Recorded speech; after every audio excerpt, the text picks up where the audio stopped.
이 시간 말씀은 마태복음 25장 26절서부터 29절입니다. 마태복음 25장 26절서부터 29절을 제가 개역 한글 성경으로 읽어드리겠습니다. 그 주인이 대답하여 가로되 악하고 게으른 종아, 나는 심지 않은 데서 거두고 해치지 않은 데서 모으는 줄로 내가 알았느냐. 그러면 내가 마땅히 내 돈을 취리하는 자들에게나 두었다가 나로 돌아와서 내 번전과 별리를 받게 할 것이니라 하고 그에게서 1달란트를 빼앗아 10달란트 가진 자에게 주어라. 무릇 있는 자는 받아 풍족하게 되고 없는 자는 그 있는 것까지 빼앗기리라. 아멘. 달란트의 비유에서 오늘 읽은 본문 마지막 구절인 29절은 참으로 은혜로운 구절입니다. 무릇 있는 자는 받아 풍족하게 되고 없는 자는 그 있는 것까지 빼앗기리라. 우리가 이 구절을 잘못 이해할 수 있습니다. 있는 자는 받아 풍족하게 되고 부익부지요. 없는 자는 그 있는 것까지 빼앗기리라. 빈익빈이죠. 부익부 빈익빈. 내가 많은 것을 얻어야 많이 받을 수가 있고 적으면 적게 받는다. 잘못하면 빼앗긴다. 그러므로 우리는 빼앗기지 않기 위해서 풍족하게 되기 위해서 충성해야 된다고 생각을 합니다. 달란트 비유에 매우 중요한 단어가 하나 나오는데 그것이 충성입니다. 착하고 충성된 종아. 무엇이 착하고 무엇이 충성된 것인지 우리는 매우 주의를 기울여야 됩니다. 왜 그러냐면 한국 교회에서 착하고 충성됐다라고 하는 그 평가를 누구에게 내리는가? 또 착하고 충성된 종이 되기 위하여 이 칭찬을 받기 위해서 한국 교회 교인들이 열심히 노력할 때에 결과적으로 성경에서 요구하는 윤리가 등장하는가? 성경에서 바라고 있는 하나님이 원하시는 그 열매가 맺어지고 있는가를 놓고 보면 결코 기독교적이지 않다라고 느껴집니다.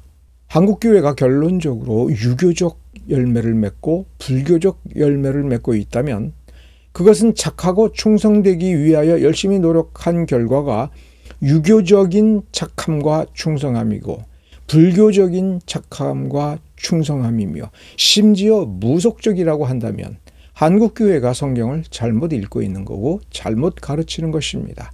성경 공부 아무리 많이 하면 뭐합니까? 착하고 충성된 종이 되기 위해서 이 말씀대로 하기 위해서 열심히 했는데 성경적 열매가 맺혀지지 않고 유교적인 열매가 맺어지고 불교적인 열매가 맺어지고 한국 사회는 여전히 무속과 유교가 판을 치고 있다면 교회는 잘못하고 있는 것입니다. 그래서 우리는 성경을 똑바로 봐야 됩니다. 29절에 있는 이 말씀이 정확히 무슨 뜻인가를 되기 위해서는 일단 우리는 범위를 좁혀서 26절, 7절, 8절을 살펴봐야 됩니다. 특히 26절에 보면 이 무익한 종, 30절에 무익한 종이라고 나와 있는 이 종을 향하여 악하고 게으른 종이라고 했습니다. 여기서 악하다고 하는 것은 주인의 의도를 모르는 겁니다. 그런데 한편으로는 당연한 겁니다. 종이 아무리 이해력이 뛰어난다 할지라도 주인의 마음속 깊은 곳에 있는 원대한 비전을 어떻게 알겠습니까? 이 종이 알 수 있는 것은 이 주인이 자기에게 시킨 일입니다.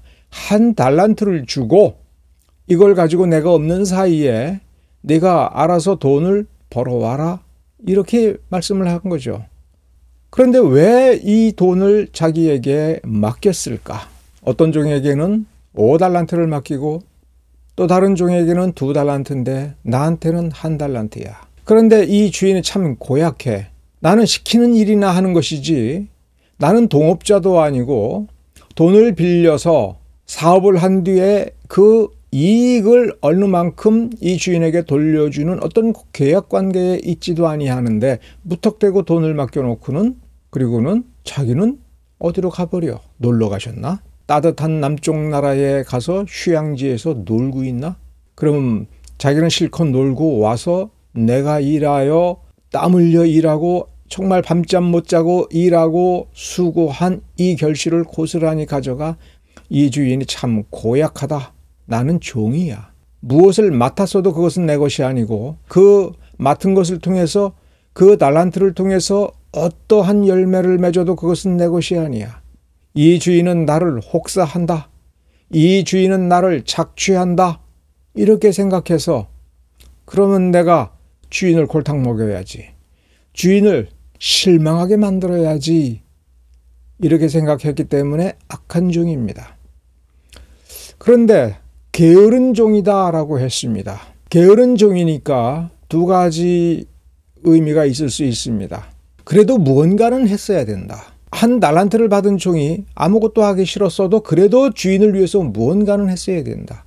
어떻게 하면 주인이 조금이라도 아주 적은 액수라도 1달란트를 돌려줄 때에 이 주인에게 돌려줄 때에 거기에다가 약간의 이익이라도 남겨서 주면 그래도 그것이 종의 본분이 아닌가 이렇게 생각을 했어야 된다는 겁니다. 그래서 주인은 취리하는 자들에게 돈을 버는 사람들에게 이 돈을 빌려주어서 그 이자를 나중에 돌려받아서 그 이자까지 본전과 이자를 나한테 돌려주면 나한테 이익이 되지 않느냐라고 했습니다. 여기에 보면 그러면 이 돈을 떼이지 않고 사기를 당하지 않고 그리고 돈벌이를 참 잘하는 사람을 찾아내기 위해서는 공부를 해야 됩니다. 그렇습니다. 공부를 해야 됩니다. 자, 어떤 분이 제게 이렇게 물어보았습니다. 주식 투자를 하는 것이 옳습니까? 틀린 것입니까? 제가 이렇게 대답을 했습니다. 주식을 사는 것이 기독교인으로서 옳으냐 그르냐가 아니라 자기가 사는 주식, 그 회사가 어떤 회사냐를 알아내기 위하여 혹은 이 돈을 투자하기에 적절한 그런 회사인가? 왜냐하면 대부분의 기독교인들이 주식을 살 때에는 아무리 그것이 여윳돈이라 하더라도 가족의 행복을 담보로 하고 있는 것입니다. 가족이 행복하기 위해서 저축을 했고 더 좋은 소득을 얻기 위하여 더 많은 땀방울을 흘려서 아끼고 모아둔 돈이니 그 돈이 있는 만큼 필요할 때 쓸 수가 있는 것이지요. 가족의 행복을 담보하는 것은 참 좋은 일이고 필요한 일입니다. 그건 기독교의 윤리입니다. 모든 것을 하나님께 맡겨놓고 하는 것은 특별한 사명의 순간에 그렇게 하는 것입니다. 사명자가 할 일입니다. 일반 성도가 그렇게 해서는 안 되는 겁니다. 그러면 가족의 행복을 담보하기 위하여 주식을 사는 것이 정당하고 올바른 투자가 되고 하려면은 주식에 실패를 하느냐 성공을 하느냐라고 하는 결과 이전에 내가 어느 회사 주식을 살 것인가에 대해서 목숨을 걸고 공부를 해야 됩니다. 그 정도는 해야 됩니다. 왜냐하면 노동자들이 일을 내서 월급을 받을 때는 그는 목숨을 소비해 가면서 벌어들인 돈이기 때문에 그렇습니다. 목숨을 소비해 가면서 자기 수명을 깎아가면서 삶을 포기해 가면서까지 가서 땀 흘리며 일하는 것입니다. 그래서 사람들이 부자가 되고자 할 때는 대개 일하지 않기 위해서 걱정 없이 살기 위해서 편안하게 살기 위해서 부자가 되고자 하는 것입니다. 이런 부자는 악한 부자입니다. 성경에서 은혜를 베풀고 축복을 주어서 부자로 만들고자 할 때는 이런 사람 되라고 하는 게 아닙니다. 성경에서 부자가 되라고 할 때를 가장 간단하게 설명하면 이겁니다. 착한 일을 더 많이 하기 위하여 부자가 되는 것이고 부자가 되었어도 그 부를 가지고 더 좋은 일을 많이 하기 위하여 검소하게 살아야 되는 겁니다. 그래서 검소하게 살기 위한 첫 번째가 아무리 큰 부자라 할지라도 얼굴에 땀을 흘리고 노력을 하고 수고를 하고 매일 매 순간은 가만히 놀고 있어도 목숨이 지나가고 소비되는 것이므로 정말 목숨을 걸 만큼 수고하는 그 일들이 그에게 끊임없이 있어야 되는 것입니다. 일을 해야 되는 겁니다. 돈을 관리하기 위해서도 목숨을 걸어야 되는 겁니다. 왜냐하면 돈이 썩기 때문에 그렇습니다. 부패하기 때문에 그렇습니다. 나빠지기 때문에 그렇습니다.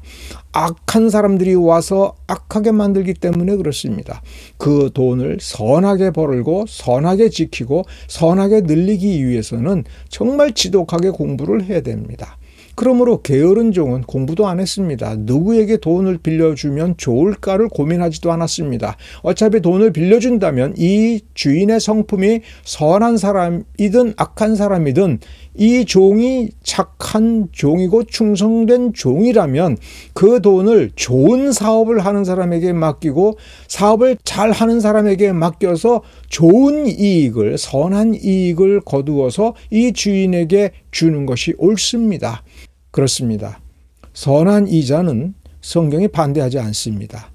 악한 이자를 반대하고 악한 고리대금업을 반대하며 형제를 늑탈하고 강탈하고 착취하는 것을 반대합니다.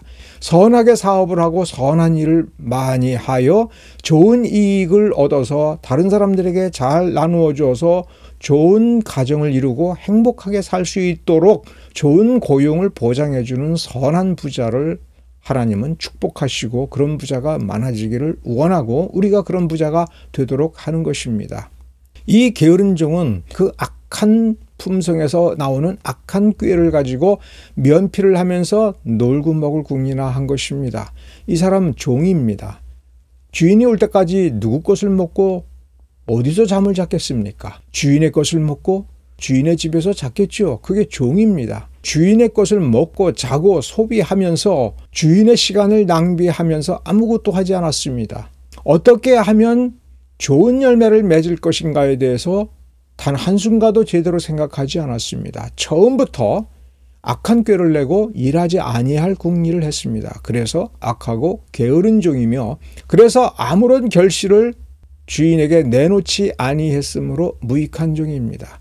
이 무익한 종은 이익을 남겨놓지 않아서 무익한 종이 아니라 주인의 것을 소비하고 주인의 것을 먹고 마시고 주인의 집에서 잠을 자면서 아무것도 열매를 맺지 아니했으므로 그래서 무익한 종인 것입니다. 그런데 우리는 여기서 결론을 내리면 안 됩니다. 특히 중요한 부분은 28절입니다.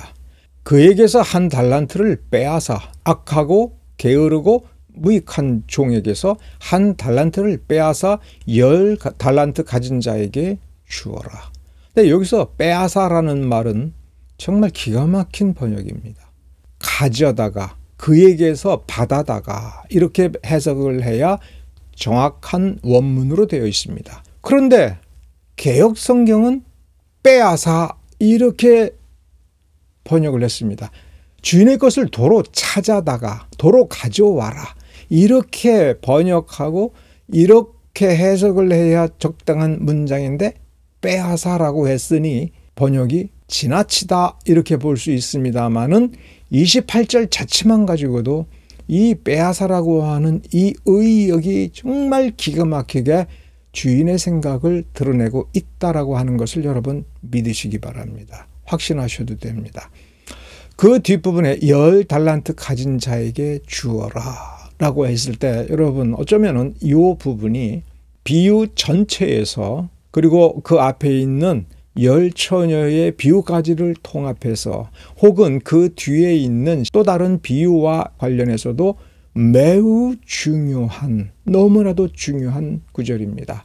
자, 우리 원점으로 돌아가서 다시 한번 생각해 봅시다. 이 달란트 원래 누구 겁니까? 이 달란트 원래 주인의 것입니다. 그런데 5달란트 받은 자와 2달란트 받은 자가 자기가 거두어 들인 것을 주인 앞에 내어놓았을 때 착하고 충성된 종이다 라고 칭찬만 하지 않았습니다. 그 달란트 전체를 그 종에게 주었습니다. 자, 10달란트 가진 자라는 말이 나오죠. 5달란트 받았던 종입니다. 자, 그러면 이 주인은 그 5달란트를 주면서 주인이 이건 내 건데 내가 출타하는 사이에 여행 갔다 오는 사이에 이 5달란트를 받아서 네가 하고 싶은 대로 해서 이익을 남겨봐라 이렇게 주었을 때 주인은 본래 무슨 생각을 했던 겁니까? 그 5달란트를 그리고 그 5달란트를 가지고 벌어들인 모든 것을 그 종에게 주겠다는 생각입니다. 그렇죠. 5달란트를 가진 자에게 주라. 주인은 한 푼도 자기 것으로 취하지 않았습니다. 2달란트 받은 자는 그러면 재산이 얼마나 된 겁니까? 4달란트가 된 겁니다. 이 달란트가 어떤 달란트인지는 말하지 않고 있습니다. 이 달란트가 은 1달란트라면 아무리 적게 잡아도 3억 원짜리입니다. 1달란트가 3억 원이니 5달란트는 은으로 받았으면 15억 원을 받았는데 그걸 가지고 열심히 사업을 해가지고 15억 원을 또 남긴 겁니다. 30억 원 들고 왔더니 이 주인이 그거 다 너 가져 한 겁니다. 2달란트 받은 사람이 4달란트를 가져와서 제가 이만큼 돈을 벌었습니다. 주인의 것입니다. 라고 할 때 아니야. 이거 다 너 가져. 이렇게 얘기한 겁니다. 하나님은 우리에게 착한 일을 하라. 좋은 열매를 맺어라. 인생 헛되이 살지 마라. 많은 열매를 맺어라. 다른 사람에게 유익하게 하라. 그래서 다른 사람에게 주려고 열심히 착한 일을 했는데 주님이 심판할 때 사실 뭐라고 말씀하시겠다는 거냐면 그렇게 얻은 거 다 네 거다. 너 가져라. 내가 다른 사람을 위해서 착한 일 한 거 다 네 거다. 너 가져. 악하고 게으르고 무익한 종이 그거 원래 다 소용없는 거잖아요. 나한테 아무 유익이 없는 거잖아요. 모든 걸 다 가지신 분이 왜 우리에게 충성을 요구하시고 열매를 요구하십니까? 이거 다 필요가 없잖아요. 그런 종이 이 악한 종입니다. 그럴 때 뭐라고 심판하십니까? 지옥에서 고통당할 때에는 넌 아무것도 필요 없으니 그나마 있는 것마저도 빼앗겠다. 빼앗어라라고 번역을 했으니 원래 이걸 번역한 사람은 이 달란트 비유를 정확히 해석을 했던 겁니다. 원래 이 종에게 거저 준 것입니다. 거저 주었으나 그래서 네 것으로 삼아라라고 하는 그 뜻을 가졌으나 그걸 명확하게 가르쳐 주지 아니한 것은 주인의 자유입니다. 근데 중요한 것은 종은 내가 가진 모든 것은 내 것이 아니고 주인의 것이라고 생각했으니 내가 받은 달란트도 주인의 것이고 주인을 위해서 내가 충성을 다해야지라고 했으니 착하고 충성된 종이고 유익한 열매를 맺어서 유익한 종입니다. 그런데 최후 심판 때 주인은 그것은 다 네 것이다. 너 가져라. 그런데 더 중요한 말이 있죠. 네가 작은 일에 충성했다. 달란트 비유에서 주인은 이 종들이 상상할 수 없는 놀라운 것을 장차 누리게 하고 행하게 하고 맛보게 하려고 정말 작은 일을 맡겼다 하는 겁니다. 그것을 주겠다라고 하는 것입니다. 더 크고 더 놀라운 것을 주겠다. 이렇게 결심을 하고 그 기회를 주기 위하여 주인은 마치 여행 간 듯이 마치 무슨 어떤 볼일이 있어서 집을 떠난 것처럼 떠나고 이 종에게 간섭을 하지 않은 겁니다. 무엇을 보려고요? 충성됐는지를 보려고요. 주인이 맡긴 일을 정말 열심히 잘하고 있는지를 보려고요. 우리가 이 땅 위에서 착한 일을 하는 것은 결국 착한 일을 많이 하다 보면 많은 것을 손해보는 일을 선택을 해야 됩니다. 고난을 당해야 됩니다. 왜 그래야 되는지에 대해서 이 달란트 비유는 우리에게 암시를 해주고 있습니다. 우리가 행복하기 위하여 우리가 고난의 길을 선택을 할 때 우리가 다른 사람 때문에 고통을 당할 때 그것은 결국 우리가 행복으로 돌려받는다라고 하는 것입니다. 하나님께서 더 크고 놀라운 일을 맡기시기 위하여 이 작은 일을 시킨 것입니다. 작은 일에 충성되면 더 큰 일을 맡기고 그 더 큰 일에도 충성되면 더 위대하고 놀라운 일을 맡긴다 하는 것입니다. 하나님을 더 기쁘게 하고 하나님의 뜻을 더 놀랍게 이루도록 하는 기회가 우리에게 주어진다 하는 것입니다.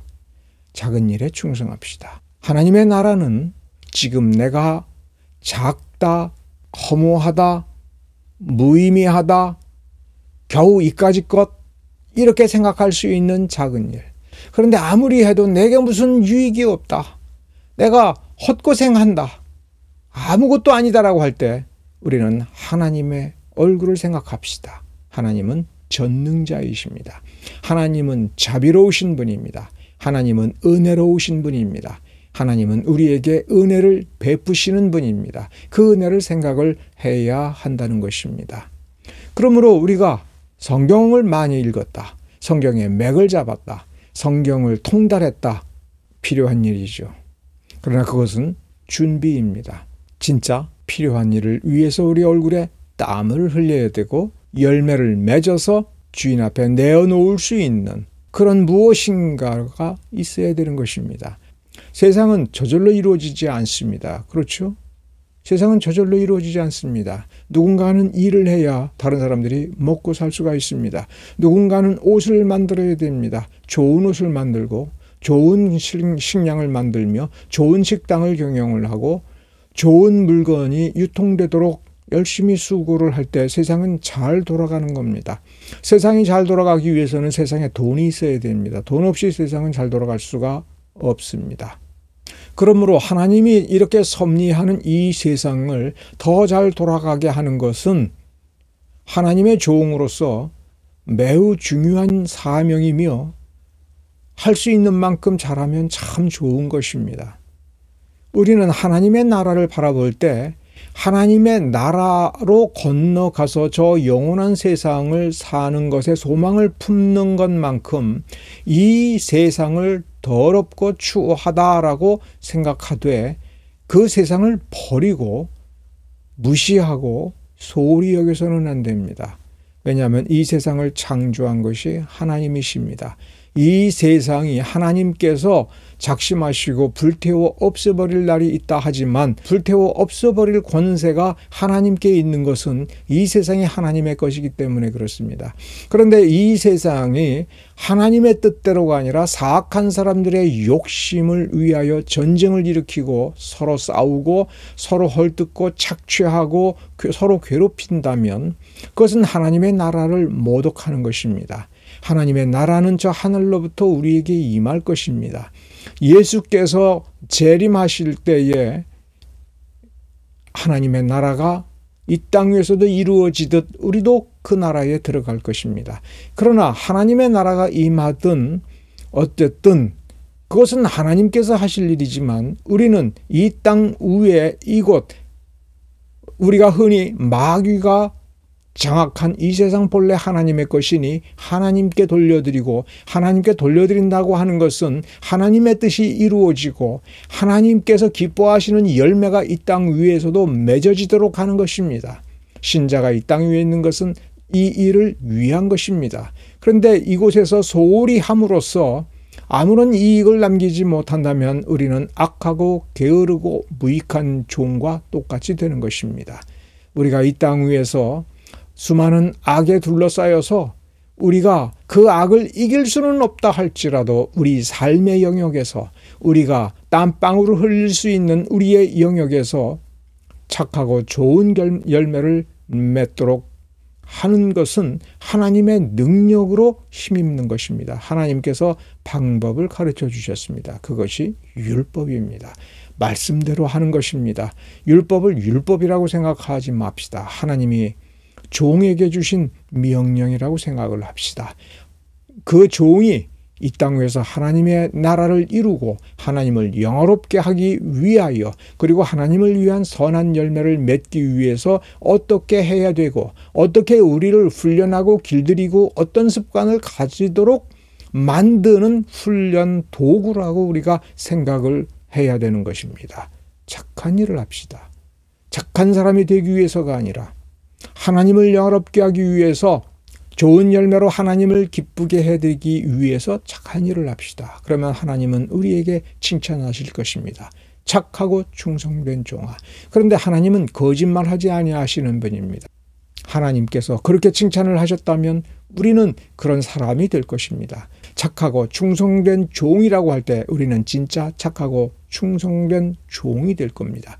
착한 본성을 가진 사람이 될 것이고 충성된 성품을 가진 사람이 될 것이며 그 본성에서부터 선한 것이 나와서 선한 열매를 맺는 놀라운 사람이 될 것입니다.